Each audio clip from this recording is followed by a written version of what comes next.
Hey everyone, this is Joseph with Flooring Takeoffs with another Takeoff Tuesday. In this video, we're going to look at tile trim. So we've got two, we'll just pretend these are restrooms right here. And really the main two, well I guess three we can look at is Schluter trim. It's usually at top of a wainscot or outside corner or a bullnose piece.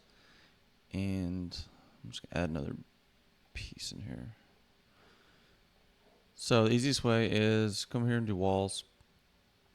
And we'll just add a wall stack. Let's just say, let's call it 4.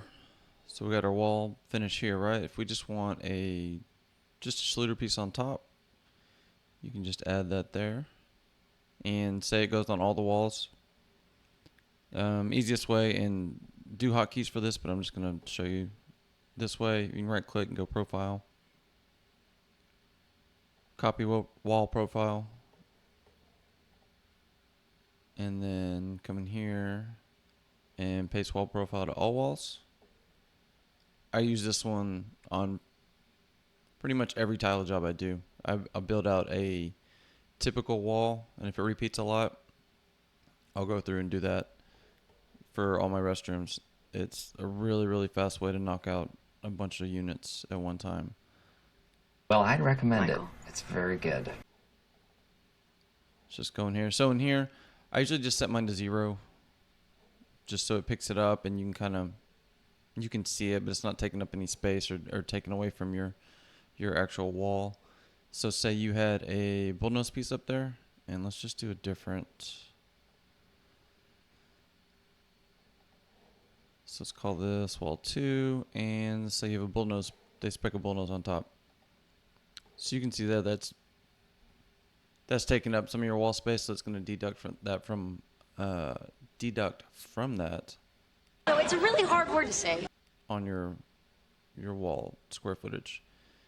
And same thing. And here I'll just show you the hotkey. So I'm just copying all walls just like that. I mean, it's really fast. Highly recommend that you set up hotkeys for especially tile. So those are the two main ones, and then the other one I use it for a lot is for outside corners. So we'll just add a wall in here. And same thing, so I already have that copied. So I can just paste all walls and just add that to these new walls I drew.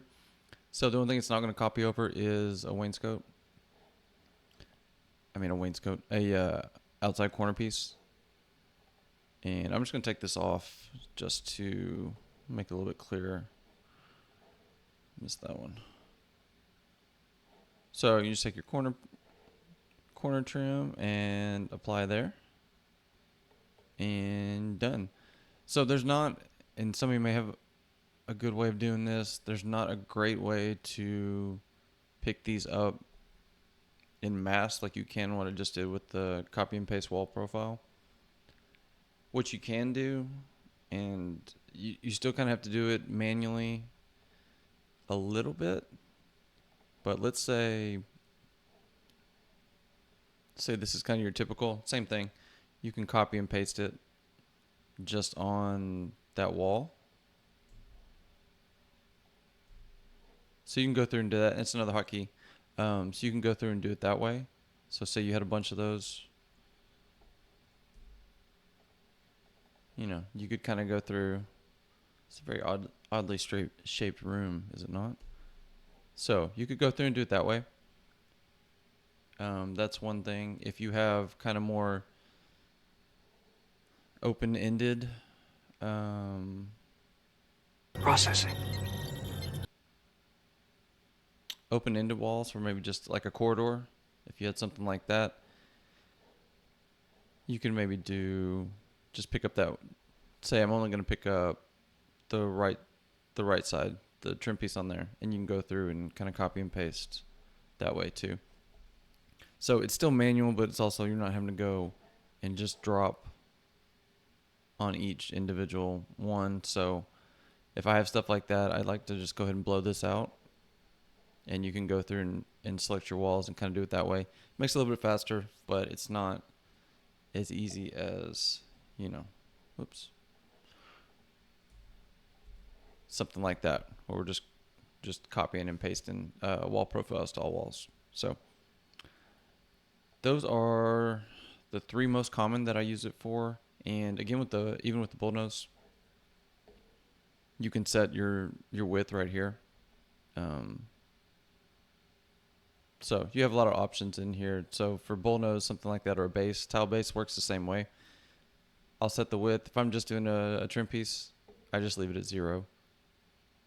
Just so you can still see that it's there, but like I said, it's not taking up part of your wall square footage. So just a quick one. This one was by special request. So if anyone else has any requests out there for future videos, let me know. Let me know if you have any questions on this one. Thank you for watching, and see you next time.